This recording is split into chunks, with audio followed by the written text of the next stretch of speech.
You got him.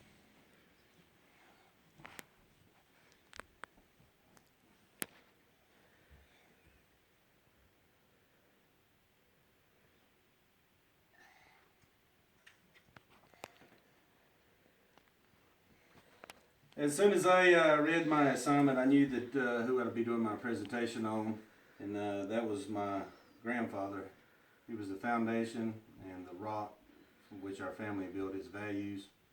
My grandfather was Howard Lindsay Pettit. He was born in Surrey County on November 22nd, 1913, to Calvin and Caroline Laughlin Pettit. When he was 3 years old, his father died in a sawmill accident. At which point she was moved back to Yadkin County in the Courtney community. He attended Harville School until the 4th grade, and at which time he quit to work on the family farm. My grandpa met my grandmother, Annie Pearl Miller, and soon eloped to Hillsville, Virginia, to be married on August 3rd, 1932. They had 5 children, and one of those passed away as an infant.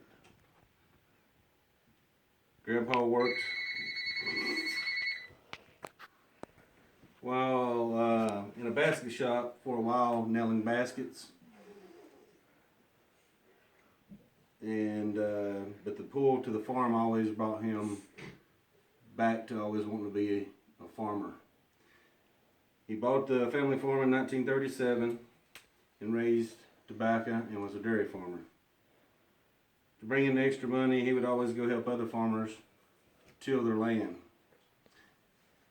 He always told me that if you had 2 good horses, you could plow 2 to 2.5 acres of land a day.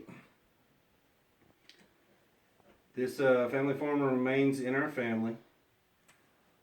Growing up, Grandpa always used to tell stories to the grandchildren, and they was the most amazing stories. Stories of how he hauled tobacco to Winston-Salem.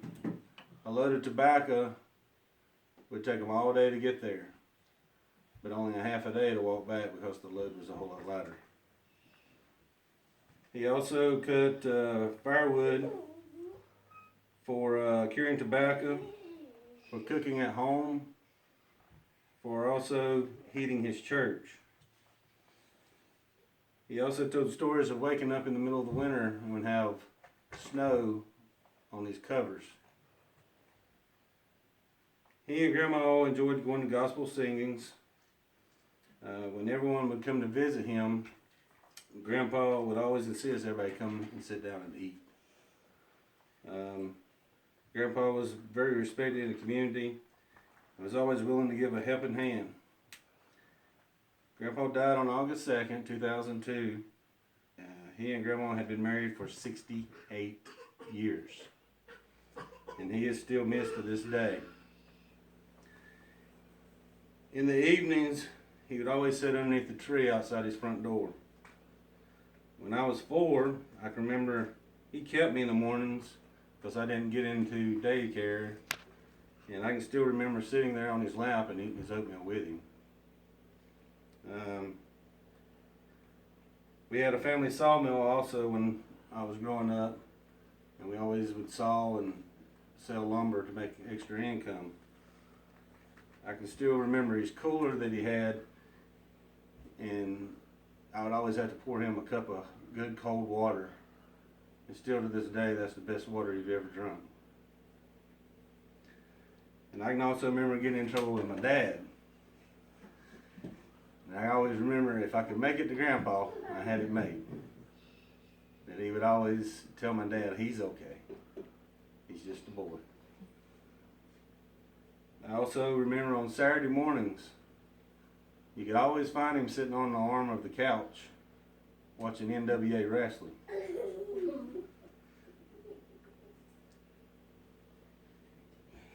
One of the other things I remember mostly is about him wearing long sleeve shirts. And it would always be really hot. We'd be chopping out tobacco, and I always asked him, Grandpa, why are you wearing long sleeves? It's hot. And he told me, he said it always kept him cooler. I've heard a lot of people say that they've had some great memories in their life. I had my grandpa for 26 great years. He was my rock. No matter what the situation was I was always in, he always had the answer for me. And still to this day, I can close my eyes and picture him sitting underneath that tree in his front yard with a chew of tobacco in, and would tell me to sit down and ask me what's bothering me. My grandpa was my rock, and